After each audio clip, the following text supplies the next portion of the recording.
J'étais formidable, formidable. Tu étais formidable, j'étais formidable. Nous étions formidables, formidables. Chers élèves, nous sommes formidables comme vous pouvez le voir.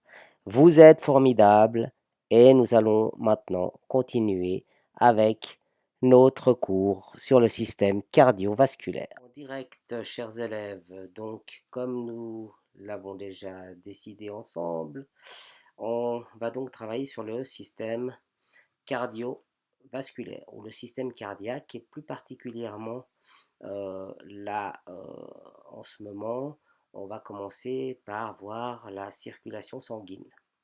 Donc une double circulation, comme vous pouvez le voir, les deux poumons qui sont ici, c'est naturellement un schéma. Vous avez du sang qui quitte le cœur et qui va au poumon, qui va décharger, comme vous le voyez par rapport à la couleur bleue qui représente un sang chargé en gaz carbonique, décharger son gaz carbonique dans les poumons, repartir des poumons et retourner vers le cœur. Je ne parle pour l'instant que de cette circulation-ci, je vous remontre en suivant mon petit curseur.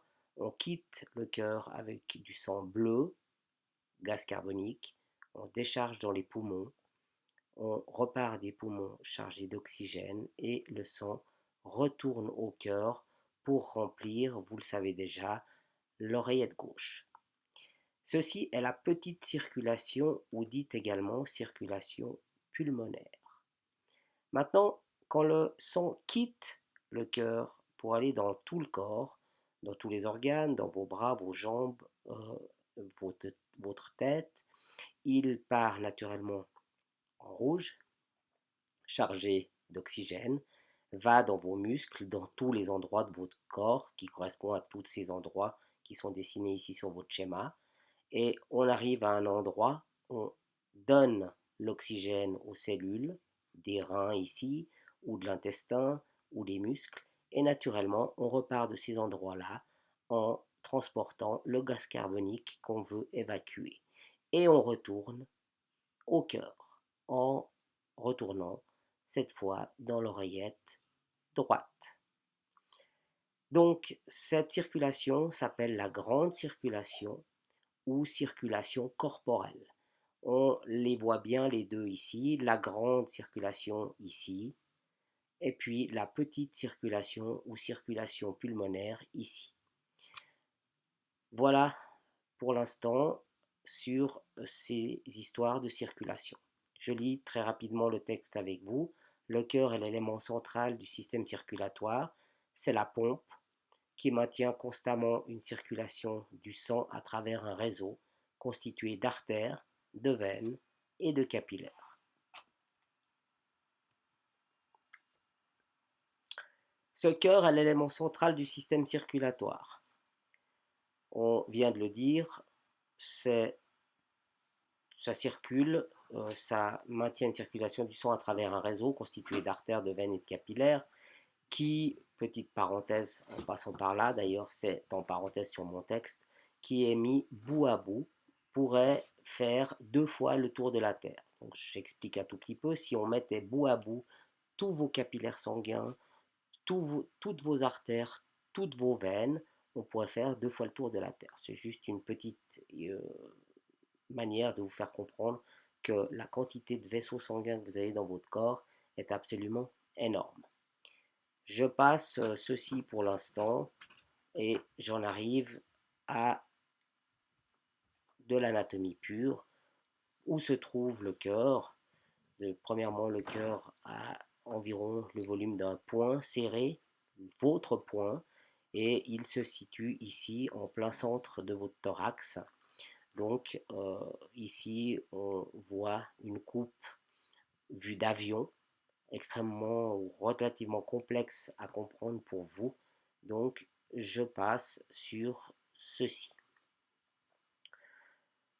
Le cœur donc a le volume de votre poing. Il est situé dans une cavité spéciale du thorax qu'on appelle la cavité péricardique ou péricardiaque. dans laquelle il peut se mouvoir librement, se mouvoir dans le sens battre, comme on va le voir tout à l'heure. Le péricarde est l'enveloppe du cœur qui est lui-même rattaché par des ligaments aux organes qui l'entourent, le diaphragme, le sternum, les vertèbres dorsales, entre autres. Naturellement, le cœur n'est pas en train de voler dans votre thorax, il est tenu par un certain nombre de ligaments. Donc le péricarde est cette enveloppe que vous voyez ici un petit peu dessinée en voilée. Il y a plusieurs parties du péricarde, on ne va pas rentrer dans les détails sur les parties péricardiaques, viscérales ou pariétales. Le cœur a une position qui est asymétrique. Il est donc en plein centre de votre thorax, il est situé sous le sternum, qui est donc je vous le rappelle gentiment, je reviens en arrière, votre os central ici du thorax qui est lié aux deux clavicules. Donc il est asymétrique, sa position est asymétrique et il est entouré sur la droite et sur la gauche par les poumons. Sa pointe est légèrement tournée vers la gauche, comme vous le voyez très bien sur ce dessin. Ce qui fait que, étant donné que la partie gauche du cœur, qui est ici sur votre droite, je vous le rappelle parce que ce que l'on voit à droite s'appelle gauche et ce que l'on voit à gauche s'appelle droite, étant donné que vous regardez le cœur de quelqu'un d'autre. Nous avons ici l'oreillette gauche et le ventricule gauche. Ces parties gauches s'occupent de la circulation du sang oxygéné. Donc quand le ventricule se contracte, il envoie du sang dans l'aorte pour que ce sang puisse aller dans tout le corps. C'est donc la partie la plus puissante du cœur. Et étant donné que le cœur est légèrement en oblique sur la gauche, c'est pour ça qu'on a l'impression qu'on entend le cœur plus fort à gauche que à droite. L'anatomie pure du cœur. Le cœur est divisé par une épaisse cloison centrale qui le divise donc en deux parties, chacune fonctionnant comme une pompe. C'est ce qu'on appelle le cœur droit et le cœur gauche. Donc la ligne de démarcation passe ici sur cet axe que vous avez légèrement oblique et qui est dessiné ici sur le dessin. Vous avez la partie gauche du cœur, c'est écrit, mais qui est sur votre droite, sur le schéma, et la partie droite du cœur qui se trouve sur la partie gauche du schéma. La cloison interventriculaire est ici, et c'est un muscle, c'est une partie musculaire. Les deux parties du haut, une étant ici, un petit peu cachée là derrière mon schéma, l'autre étant ici, on a ici l'oreillette droite, ici on aurait l'oreillette gauche. Les parties du bas s'appellent les ventricules. Quand je dis partie, je parle de cavité. Comme vous pouvez le voir, le cœur est un organe creux. Et on a 4 cavités creuses, une ici, l'autre là, et puis les deux du haut. Donc, comme il est écrit dans le texte que vous avez là, l'oreillette accueille le sang que les veines apportent. C'est une chambre en forme d'oreille, d'où son nom, et le ventricule est la partie centrale de la pompe qui, en se contractant, va éjecter le sang dans les artères qui se trouvent à la sortie de chacun de ces deux ventricules. Le muscle cardiaque lui-même, que l'on a partout ici, cette espèce d'épaisseur que vous voyez partout là sur mon schéma, s'appelle le myocarde. Donc les parois du cœur sont entièrement constituées de muscles. C'est ce que l'on appelle le myocarde. C'est en se contractant qu'il expulse le sang contenu dans les ventricules vers la circulation pulmonaire ou la circulation dite générale ou grande circulation. L'anatomie complète du cœur.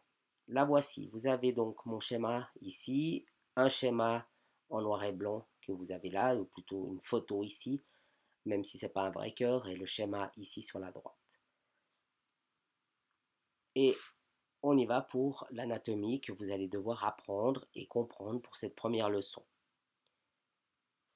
Si on s'en réfère à ce que j'ai dit tout à l'heure, comme vous pouvez le voir, vous avez des entrées ici qui vont permettre de remplir cette oreillette.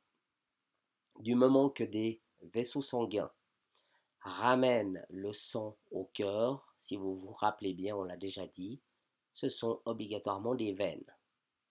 Si vous avez un vaisseau sanguin qui permet au sang de s'éloigner du cœur et d'en partir, c'est obligatoirement une artère. Donc, si je commence par ici, j'ai obligatoirement des veines. Comme je suis dans la partie gauche du cœur, je sais que le sang va être oxygéné, donc c'est qu'il arrive des poumons. Comment s'appellent ces deux veines? On en a encore deux autres qui sont cachées derrière ici, mais dont on voit les entrées ici. Ce sont les veines pulmonaires, que voici. Si je continue, j'ai naturellement l'entrée de ce sang dans l'oreillette gauche. Ce sang va ensuite passer dans le ventricule gauche. Mais il y a, on l'a dit déjà, des valves qui permettront, qui empêcheront plutôt le sang de retourner dans l'oreillette quand celui-ci devra partir ici dans l'artère. On les appelle des valves d'entrée. Ici, ce sont les valves mitrales. Le sang va donc quitter le ventricule au moment de sa contraction et il va partir dans l'aorte, comme vous pouvez le voir, qui tourne ici et qui s'appelle l'arc aortique pour cette partie particulière de l'aorte. La suite, si je passe de l'autre côté, nous avons toujours des veines qui vont ramener du sang dans le cœur. Cette fois, c'est du sang chargé de gaz carbonique. Donc, nous avons le sang qui revient du haut du corps, la tête, votre bras droit, votre bras gauche.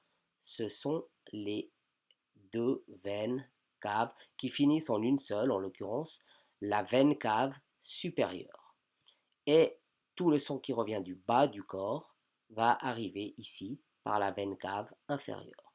Pour remplir quoi? Naturellement, l'oreillette droite, qui va nous permettre de faire passer le sang au moment de sa contraction dans le ventricule droit, avec le système ici de valves, ici les valves tricuspides qui empêcheront le sang de retourner dans l'oreillette quand celui-ci devra partir dans l'artère que voici et qui s'appelle l'artère pulmonaire. Comme vous pouvez le voir, il y a un mot supplémentaire qui est venu ici, la valve pulmonaire. Au départ de l'artère pulmonaire, le sang pourrait vouloir revenir en arrière. Il y a des petites valves ici qui l'empêchent de revenir dans le ventricule. Pareil pour l'aorte, sont écrites ici, valve aortique. Et dernière chose, la cloison interventriculaire ici. Et nous avons fini l'anatomie du cœur pour aujourd'hui. Voilà. Je vous montre maintenant un petit film pour vous montrer comment tout ceci fonctionne. Attention, c'est parti. Entrée simultanée du sang dans les oreillettes. Contraction de ces dernières, le sang passe dans les ventricules. Voilà, c'est fait. Et les ventricules se contractent et on part dans les artères. À vitesse un peu plus rapide, ça donne ceci. Bruitage. Voilà. Je vous souhaite à tous un bon visionnement de cette vidéo, en espérant que vous allez bien. Je vous souhaite à tous une bonne journée, une bonne fin de journée, et à la prochaine pour mon cours en ligne numéro 2.